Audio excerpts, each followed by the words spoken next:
Right now, you are on one of two paths. So path number one is the unpredictable business. Okay, we know money comes in, we know money comes out, but we don't know about every stage in between that. Okay, this means when things break, we're not sure what to fix. Path number two is the predictable business. You know exactly what happens from when somebody comes into your world, from every stage between that until they become a client. You know the data points for each of them, so you can clearly see when someone is broken, you know exactly what to fix. And if you're on path number one, by the end of this video, I'm going to make sure that you're on path number two. So my name's Sam Board. I've scaled my own online coaching company to over 150,000 Australian dollars per month. I currently help other coaches do the same, and there's going to be 5 things we're going to be running through. So number one, we're going to run through the funnel that we run at Build Body Transformations, my own online coaching company. We're going to run through the impact of improving a single number in that funnel. Okay, this is fucking huge, so you guys are going to want to see that. We're going to run through the impact of a declining number in the funnel. Just as impactful as the growth is going to be the decline. Once you know your numbers in your funnel, we're going to run through what numbers to pick to actually improve. Okay, so we've got limited bandwidth. We can't just be improving everything at once. And then at the end, I'm going to run through how to improve each number. So let's rip through this, guys. Sweet. So first things first, let's run through the funnel. Okay, so the definition of a funnel, I'm just going to read the screen to the right here because I want to make sure we get this right for everyone.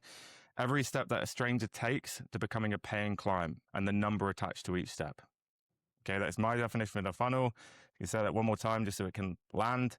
It is every step that a stranger takes to becoming a paying client and the number attached to each step. Now, there are many ways to do funnels. Okay, there is no right or wrong. There are so many different ways. It's just, can you get your funnel working? Okay, today I'm going to be peeling back the curtain on our funnels so you know exactly how we run things in our business and how we actually diagnose the problems and make strategic decisions. So the first stage in our funnel is we get leads. Okay, now the leads for us comes from content, and then we amplify that content with ads. So we post our content on Instagram, on TikTok, on Facebook, across all social media platforms.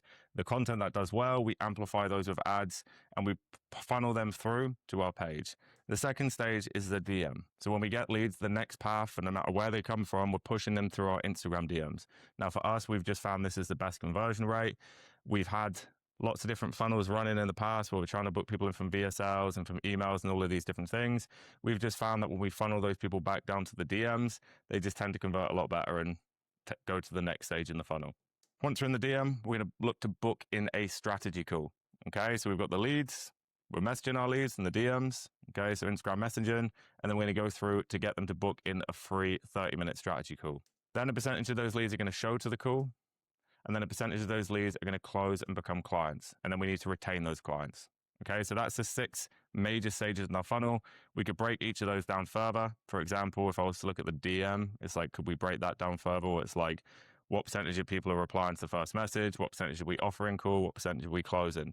Every data point is going to give you more opportunity to make an improvement. And the more clarity you have with your data at each stage in your funnel, the better decisions you're going to be able to make. So the analogy I like to use for the funnel is like Tinder. Okay, so looking at ours, it's like we've got the leads, the DM, to book a call, to show, to close, to retain. It's like, well, the leads would be like, let's say you're optimizing your Tinder profile and you're getting matches. So you're swiping right. How many matches, how many leads do you get per day? Then you're going to DM those leads. Okay, we're going to message all of them. The goal of that DM is not to close the deal. Okay, the goal of that DM is not to turn this person into your partner. The goal of that DM realistically is probably for a first date. Okay, that's the same as what we're doing here. The goal of our DM is to book in a call. That's like the first date. A lot of coaches go out there and they are trying to pretty much ask somebody to marry them before they've even had a conversation or before they've had a first date. Yeah, this is where you see people pushing on their ads and in their DMs and trying to sell people straight from the get-go. And it's like, these people don't know you, they don't trust you. Unless you have a very strong brand, it's like, we need to take them through this stage of the funnel. That would be the equivalent of like, if you are a big name celebrity, then you probably could just ask people to marry you. And some people would probably say, yeah, because they have a brand. If you don't have a strong brand like those, and it's like, we need to take them through this step-by-step process that everyone needs to go through. And even if you do have a brand, you're going to convert a much higher percentage of people by doing this. So the first call is kind of like the first date. Okay, a percentage of them are going to show up to that first date. So for the first call, and then percentage of them are going to close. That would be like, you know, either getting the next date or maybe you hook up or whatever in Tinder, and then we're going to retain them. And that's the funnel from start to finish. So that's a quick overview of our funnel. Next, we're going to run through the impact of improving a number in the funnel. Okay, so the key point here is if you double a number in that funnel, you double your business. Okay, these numbers don't add, they multiply. So for example, again, I'm just going to make sure I get the numbers right. So I'm going to look to my screen to the right. For example, if you had 500 leads coming in and you message them all, so 500 DMs, and then 10% of them book a call, So you book 50 calls, and then 50% of them show up to that call. So 25 people show up, and then 20% of those close. So you close 5 people. You now got 5 clients from those 500 leads. Let's say in the same example, I'm going to make sure you guys got the diagram on the screen so you can actually see this. But let's say you bump the percentage of leads that you book in from 10% to 20%. Okay, we've got 500 leads. Before we were booking 10% of them for a call, we bump it to 20%. That's a 10% increase. You've literally gone from 10 to 20 in one number in the funnel, but that doubles your whole business as long as everything else stays the same. Because this means we're now booking 20% of the 500. So rather than booking in 50 calls, we're booking 100 calls. Okay, and if every other percentage stays the same through the funnel, you're now closing 10 clients rather than 5. If you do this consistently, the revenue of your business will double and the profit of your business will go through the roof. Okay, because if you double your revenue, your profit is going to go more than double because you've got all your fixed costs at the bottom. So let's say those 5 clients that you were initially landing were worth $4,000 each. Sweet, you got 20K revenue out the back end, but you've got a lot of fixed expense at the bottom. You've got your marketing costs, you've got your team, you've got your software, your insurance, you've got your company taxes. So maybe out of that 20 grand, you're keeping 10. That means you've got 10 grand profit. If you double one of these numbers in the business, you go from a 10% booking rate to a 20% booking rate, well, now you're closing 10 clients rather than 5. Okay, if we keep the maths the same, each client's worth $4,000, you've just done 40K revenue. But your expenses down the bottom are going to stay mostly the same. So you're still spending 10K. Now, rather than having 10K profit, you're going to have 30K profit. You have tripled your profit by doubling one single number in that funnel. Okay, bringing it back to the Tinder analogy. Let's say you do 2,500 swipes a week. You're pretty hardcore on Tinder and you're getting 500 matches a week. Okay, so 20%. Let's say you booked 20% of those in for dates. So you book 100 dates. Let's say 50% of them show up. So you get 50 actual dates show up. 20% of them become a relationship. You get 10 girlfriends or 10 partners. Okay, don't recommend it. But same kind of thing. And if you double one of those numbers, let's say we were looking at that and you're like, okay, right now I'm getting 500 matches from the 2,500 swipes. I've got a 20% match rate. So could I optimize my profile a bit more? Maybe you get your rig out. Maybe you, I don't know, just optimize it more and you bump that to a 40% match rate. Now you get 20 new partners a month rather than 10. Okay, it's the same thing. A good example in our own business, I'm going to pull up some pretty accurate data here on the screen. So let's say we were getting 1,000 leads and we were messaging all of them. So we had 1,000 DMs coming through, 7% booking rate of those DMs. So 70 calls booked, 50% show up to the call. So we get 35 people show up to the call, 40% close. So we close 14 people and you get those 14 clients. Now, when we look at that data, we can look at each of those numbers in between and think, how could we improve each of these ones? So a good example was when our show rate, as you can see in there, was 50%. Now, we have data on our show rate for lots of different things. We've got show rate data per different channel. So if we're booking somebody in from Facebook, from Instagram, from TikTok, from email, from the VSLs, we've got all of these different attribution points. Okay, so all of those, we can see different show rates. We've also got data on our show rate from how far out we book the call. So if we book somebody in the DMs and we book them in for the call same day, tomorrow, the next day, 3 days, 4 days, 5 days. And by looking at that data, we could clearly see that if we booked somebody in for the same day, they were 80% show rate. If we booked day 2 or day 3, it was a 70% show rate. If we booked day 4, it fell off a cliff to 30%. Day 5, 30%. Day 6, 30%. So what do? Well, we just set the calendar up to only allow people to book in today, tomorrow, the next day. And our show rate jumped up to 70%. Now, rather than landing 14 clients in the month, we're landing 20. Okay, so an extra 6 clients. Let's say those clients are worth 5K each. You just made another 30 grand per month by making that one decision. Okay, and the only way I can make that decision is because I got the data. And this is where people think you're incredibly smart because you make these little decisions and you see these big jump ups, but all you're doing is following the data. Okay, and this is something you're going to hear me repeat a lot in the content is like, you need to know your fucking data. So make sure you guys are on this. Okay, let's say we took the same funnel and we doubled the percentage that we booked from 7% to 14%. Let me know below, what do you guys think would happen? Okay, spoiler alert, we'd go from 20 clients closed in a month to 40 clients closed in a month. We still have the same 1,000 leads as before. We're still spending the same amount on the front end. Okay, we've done 2 things there. I've taken my show rate from 50% to 70%. That's taken us from 14 clients to 20 clients landed. And then we've taken the percentage of leads that we book in for calls from 7% to 14%. We go from landing 14 to 20 to 40 clients per month. Okay, you can only imagine what that would do for your business. And this puts you in a position where you can actually do that. You can diagnose the problem. When you're having these bad months or when things go wrong, you're like, what is it? And you can look at the data and you're like, okay, everything else is fine. I think we were bad for this in the early days. The calls would stop getting booked in, and you point your finger at your DM setters or the people who's meant to be booking in the calls, and it's their fault somehow. But if you don't have the data, you don't know. But when you have clear data, you can clearly see, like, oh, actually, they're still booking the same percentage of leads, but we're just getting less leads in. So they're actually still doing well. They're still hitting their targets.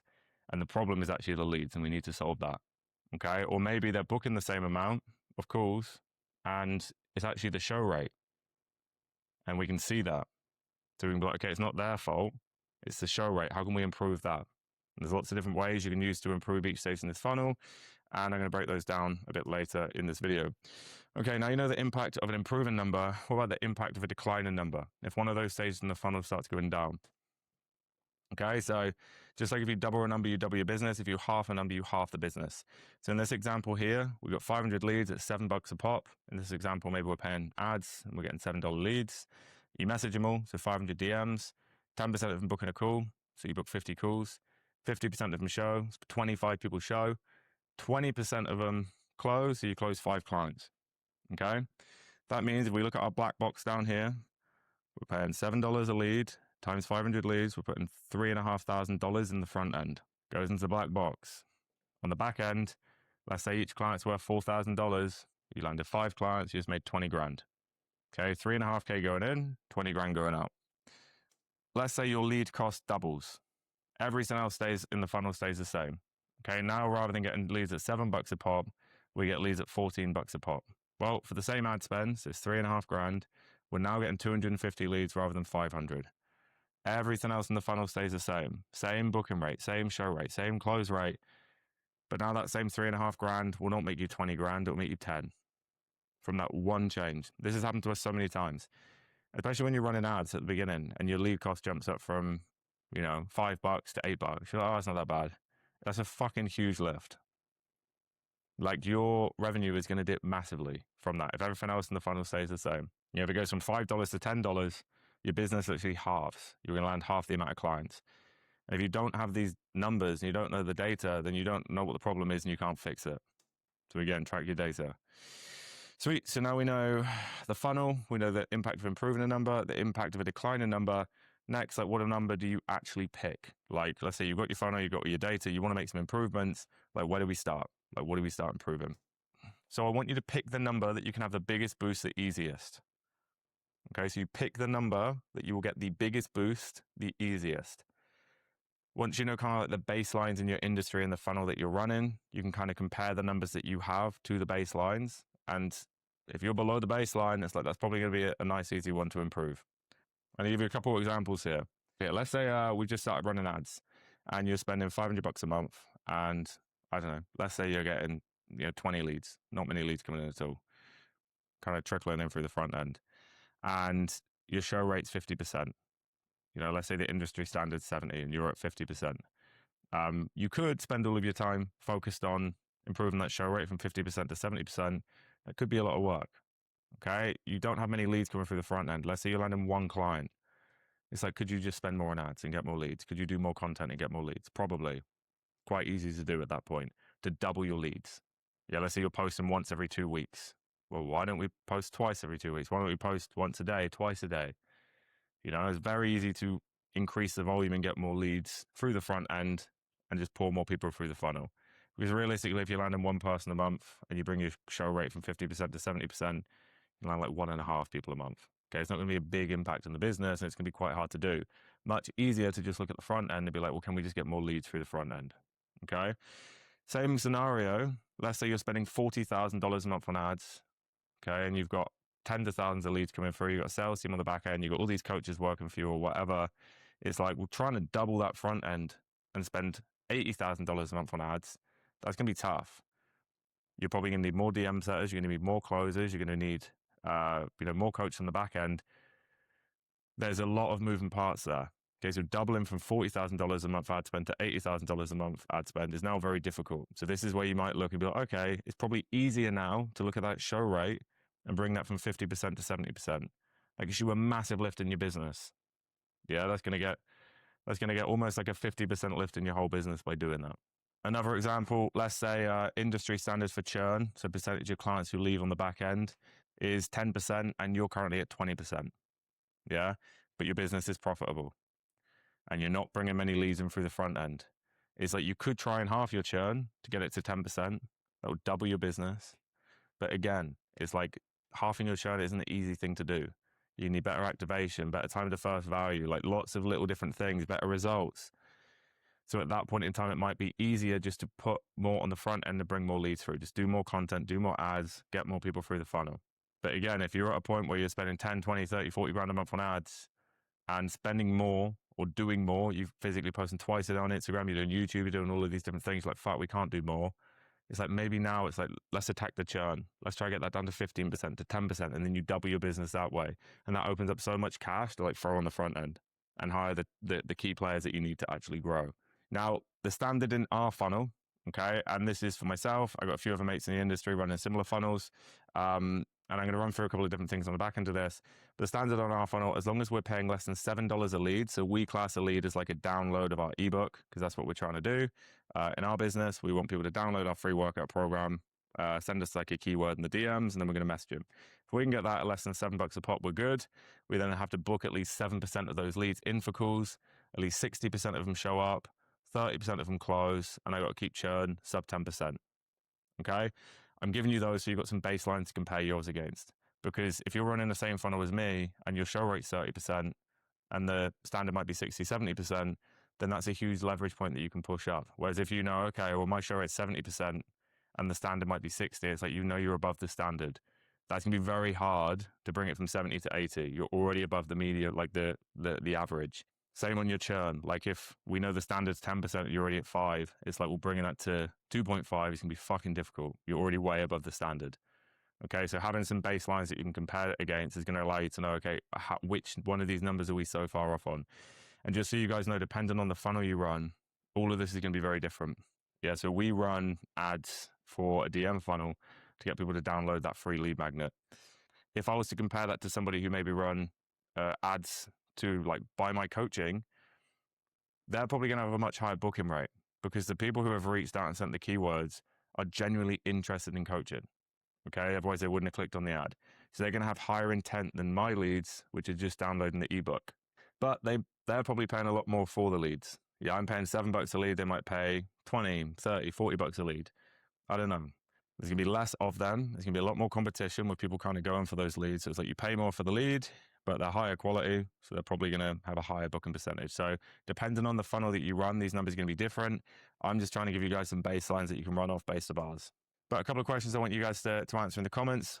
I'm keen to hear, guys, in the comments below, like which of these numbers is the one where you feel like you can have the biggest kind of jump up? Is it your number of leads? Is it the cost per lead? Is it your lead booking rate? Is it the show rate? Is it the close rate? Or is it your retention, your churn? Let me know in the comments. I'm really interested to know kind of what is the landscape that you guys are dealing with.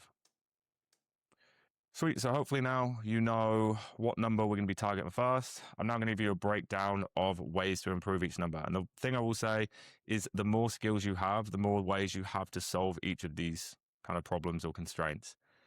Yeah, if you're a complete noob and you need more leads, you might have like one fucking arrow in your quiver that you can pull out and you just need to go hard on that. If you are more advanced and you've got a team around you, you might be able to do all of these different things. Okay, the more advanced you get, this is where you can kind of see those problems. You can be like, sweet, I'm going to fucking smash this. I got 6, 7 different things I'm going to hit. Constraint might be leads. And you're like, okay, let's do 1, 2, 3, 4, 5, 6, 7. You quadruple your leads and leads are no longer a problem. Yeah. Issues churn, same kind of thing. It's like if you're a noob, you might have one thing to do. If you're more advanced, you're like, let's implement onboarding, X, Y, Z, all of these different things. And you're going to get there a lot faster. So focus on the learning over the earning. Sweet. So first we got leads. So we can do more or better content. Okay, so you can increase the volume or increase the quality. You can do more or better ads. So again, increase the volume, increase the amount that you're spending, or just do better ads. You're going to get you cheaper leads, you're going to get more leads for the same ad spend. You can do collabs, partners, and affiliates. So you can reach out to people who have the leads that you want. So I'm in the fitness space. We sell online coaching. I could reach out to supplement companies. I could reach out to like meal prep companies. I could reach out to gyms and say, hey, send me your leads. I'll give you a cut. Okay, all the people kind of signing up in there, so you can literally send them my way. I can work those leads, close the leads, and they get a cut. Referrals, okay, make sure you're reaching out to your clients to bring more people in. You could even use your clients, I guess, as affiliates. So I know a lot of coaches do, to get them to tag on their stories. We got some cool plays for that running at the moment. You do giveaways. You can re-engage old leads. Okay, like the first time we ran an ex-client campaign, I think we made like 200 grand in a month on top of our normal revenue. It was fucking crazy. But we contracted that anyway, just for clarity there. Like we ripped through it, like 1,500 ex-clients. We never worked them. We got some cool plays for this. I'll probably run through it in another video. If you want to see that again, drop that in the comments. I can send them over. We got some really fucking cool plays there. Sweet. Next, we've got the booking rate. So you want to improve your booking rate. Firstly, we got better content, ads, and proof. Okay, but Sam, you said better content was a lead thing. Every stage of the funnel, if you have better content and better ads, you're going to have a much higher show rate, close rate, everything through the whole funnel. Yeah, if we take two examples, who's very big in the business space, obviously Alex Hormozi. Yeah, you could have Alex Hormozi say an ad script, and next step is booking for a call and have an offer on the back end. And then maybe we could have some random guy with an accent online, which you've never seen. Same ad script, same lighting, maybe better. Same sales call process, the exact same script, same offer on the back end. Who's going to have a higher show rate for the calls of the people who book in? Probably Hormozi. You trust him. Yeah? Who's going to have a better close rate on the call? Hormozi. You get on there, you go, oh my God, it's you. Who is going to retain clients better? Probably Hormozi. People want to be part of that. Like, compared to the other guy who's ran the exact same funnel, it's like, well, compared to the other guy who's ran the exact same funnel, like, people who book in are still going to be skeptical. They might not show. You know, he might have had to force them to book. You're going to have a much higher cost per lead. So improving your content, your ads, and your proof, and just building your brand in general is going to improve your booking rate. Faster messages. Okay, so if you're in the DMs messaging your leads or you're dialing, speed to lead. Yeah, if we're messaging and then they're replying and we get back to them tomorrow, and then that conversation happens over like a day, 5 days, that's long. Whereas if you're quick with replies and you message them as soon as they come in and we get the whole conversation done in 5 minutes, you're going to book a much higher percentage of leads. Better script. Okay, so how do we improve the script and the way we're actually messaging the leads? Next, we've got the show rate. How do we improve the show rate? Again, better content, ads, and proof. Like we said before, same funnel. But if you have a strong brand and you're providing value, then people trust you. They're like, well, if this is this free stuff, well, imagine what his paid stuff's going to be like. Okay, so kind of what I'm doing with these. I want to give as much value as I can, and then hopefully you guys will trust me. When we start pushing our mentoring a bit more, or our coaching app, which I'll speak about in another video, you guys might be more keen to get involved and be like, you know what, Sam's helped out. I trust this guy. Reminders. Okay, if you're not already putting reminders in, typically immediate when booking, 24 hours before, and 1 hour before, ideally. If you can put 12 hours as well, that's cool. You don't want to overload them. There's been times in the past where we've just gone way over the top here and we're sending email, SMS, Instagram reminders. People just get pissed off and they don't show. So it's kind of like a balancing act with these, but make sure you are sending reminders. VSL. So VSL stands for video sales letter. Okay, could you put some sort of video before the call that you send them with a bunch of proof, you know, a bunch of psychology, so it sounds like they're in your head, you're in their head, and that you actually understand their problem. Show them a bunch of people like them, and kind of sell the program before they even show, so that they show up pre-sold. Multi-channel communications. Okay, I can't tell you how many times we've hired closers, and then they jump in the Google Meet, the guy doesn't show, and then the closer's like, oh, I didn't show. I'm like, did you call him? No. Why didn't you call him? It's like the amount of times we've jumped in calls and they don't show up, and you just give them a buzz. You're 2 minutes after, and they hop on the call, and they're like, sweet, yeah, I'm good to go. Improves your show rate massively. Shorten the gap between the booking. So like we said earlier in the video, it's like booking today, tomorrow, the next day. How far in advance are you going to book? Keep it nice and tight. You're going to have a better show rate. Close rate, how do we improve it? Better content, ads, and proof. Again, you've got a brand, more people are going to close. Better script. So can we actually improve the script? Can you work with people on getting a better script? Can you get sales trainers and stuff in place? I can't tell you how much money we've spent on sales training. It's a lot. Brother James runs all the sales. He's a bit of a gun. But can you get a better script in place? Can you handle the top 3 objections in content before the call? So put it in your VSL, put it on the landing pages that you send them. case study of someone just like them, just like we said, it's going to improve the close rate. If you send them some sort of VSL or testimonials or stuff before the call, that's going to help. The offer, the guarantee, trial, payment plan, risk reversal, these are all different ways you can improve the close rate. Follow up. So a guy gets off the call, he's like, I want to speak to my partner. You never message him again. Okay, a lot of sales are made in the follow-up. Record your calls and review them like game tape. Okay, it comes back to kind of improving your script and the way you do things. And then finally, retention. How do we improve the retention? We can do longer billing cycles. Okay, so if you're billing monthly rather than weekly, or yearly rather than monthly, the longer billing cycles are going to improve your churn. Not just from a point of like they're kind of locked in for that period, but people kind of compare what they get compared to what they paid. So let's say you're charging somebody weekly and you're charging $90 a week, for example, or to make the numbers easy, let's say you're charging $100 a week and they're a fitness client. Well, every week they're going to pay you that $100 and they're going to be thinking consciously or subconsciously, what did I pay? What did I get? What did I pay? What did I get? Every single week. They have 3 bad weeks where they struggle to stick to the plan. Maybe they're on holiday, maybe they get sick, and the money's still going out and they're like, this is a waste of money. And they pause or they cancel. Compare that to billing quarterly. Let's say you bill every 3 months. Okay, same amount of money, $100 a week, but billed in like a 3-month block. During that 3 months, there's going to be ups and downs. They're going to have good weeks, bad weeks. At the end of that 3 months, that's when they're going to look back and be like, what did I pay and what did I get? And now they just look at the whole result over the 3 months. It's like, well, that was good. You know, I'm 10 kilos down, sick, let's do that again.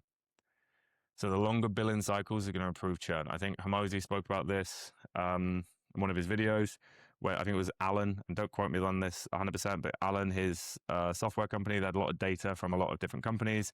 And I think like the biggest indicator of churn was the billing cycle. Yeah, it's like there's standards for churn per billing cycle. So it's one of the easiest ways you can improve your retention and lower your churn is by just billing longer periods at once and getting more cash on that initial call. Better onboarding. So within that first day, week, month of a client come on, what happens? Okay, do they just get thrown into no man's land, or are they actually brought up to speed with the rest of the clients? This is like where clients are most vulnerable. And if you don't have good onboarding, implement onboarding and your churn will be a lot better. Give more future. So we want to be constantly pushing the goalpost back. If somebody joins and they think they're going to get lean in 8 weeks, and that's cool and that's their goal, and at week 6 they're already clocking out and they know they're finishing in 8 weeks. It's your job as the coach to constantly move their future forward. Okay, can we just be planting seeds that this is a 6-month thing, a 12-month thing, and pushing that goal further forward from them? Okay, this could be as subtle as just like speaking to them in like a future pace. So like when you're on the calls or in the check-ins, they're getting lean, you're like, fuck me, man, you look phenomenal. Can't wait until we get you into the building phase. We're going to push you back up past this weight now. You're going to pack on a bunch of side. That's when everyone's physiques really come to life. Maybe you're doing a full roadmap. Okay, in our business, we make sure every client's got a 12-month roadmap. They can see exactly what phase they're in, all of the different milestones. Even if they come on and they initially think they're committing to 8 weeks or 12 weeks or 6 months, it's like they can see the journey all the way through to 12 months. So when a phase is ending, they're not thinking the program's ending. They're thinking, well, I'm coming up to my next phase soon. That's already locked in and the seed's already planted. Better results. Okay, clients come to you for a result. If they're not getting a result, they're going to leave. Full stop. It's great that you're a nice guy and they're your friend, but if they come to you to get a 6-pack and a month in, they look the exact same and nothing's changed, they're not going to trust you, they're not going to trust the process, and they're going to spend their money elsewhere. Quick win in week 1, that comes back to better onboarding. Again, if they can come through and let's say, for example, I was going to help you, I don't know, grow your business. I was a mentor and you were coming through. If you came through and within the first week got you a quick win, let's say you spent $5,000 with me, and within the first week we made 3 extra sales that were $5,000 each, you're going to trust me past that point. You'll be like, this guy's good. Whereas we're a month in and you still haven't had a result, you'll be like, well, I'm doing this shit and I'm not seeing stuff. Same with weight loss or fitness coaching. If somebody comes through and they want to lose weight and in the first 2 weeks they lose 2 kilos, they're like, this is good, I'm going to keep doing this thing. If they do everything you say and they do not see any change in the first 2 weeks and be like, why am I doing this? Yeah, they lose trust. Quick win. Celebrate wins publicly. This is the importance of having a community. Okay, when your clients win, shout them out. You get all the other clients jumping on that and helping out there. This was a big lesson for us in the early days of having coaches. When we would give the client to the coach, we'd kind of like disappear, and there was one tie between the client and our company. That means if the coach leaves, they take all the clients. Not good. So it was our mission to make sure they've got multiple ties between the company and us. So this is where the community comes. This is where the community comes into place. Now we've got the weekly workshops. We've got the quarterly in-person meetups and photo shoots. We've got the community feed where people are putting their own stuff on and all the other clients are commenting on it. They make friends in the community. Now suddenly if a coach leaves, I can move them to another coach and they still don't want to leave the program because they've got 3 mates on the program and they really enjoy the group calls. They've met the other coaches on the calls and things like that. It just makes the whole transition a lot easier and it just safeguards you. Yeah, community. And then personal check-in is the moment engagement drops, not a cancellation. So this is something we've implemented hard into Coach Vault, which is our coaching software that we've built. This is where we kind of manage all of our clients. I know a lot of people use things like Trainerize, Kahunas, or whatever. We use Coach Vault. And in there, we've got a traffic light system where we can clearly see, based on their recent activities, what their engagement level is, okay, based on if they're tracking their food, their steps, if they're actually signing into the apps. All of these things kind of tally up and give them a score, and then they're going to be ranked on a traffic light of like green, yellow, red. It's our job to make sure that when they hit yellow, we proactively reach out and we bring them back up to a green before they hit a red. So we know when a client's going to churn before they know, okay, compared to most people where they don't hear about the churn until the client wants to leave, and then it's too late. It's fucking hard to save them at that point. And I'm going to wrap that one up there, guys. I hope it helped. If you haven't already, make sure you hit that subscribe button. I'm going to do my best to keep these ones coming. And I'll see you guys in the next video.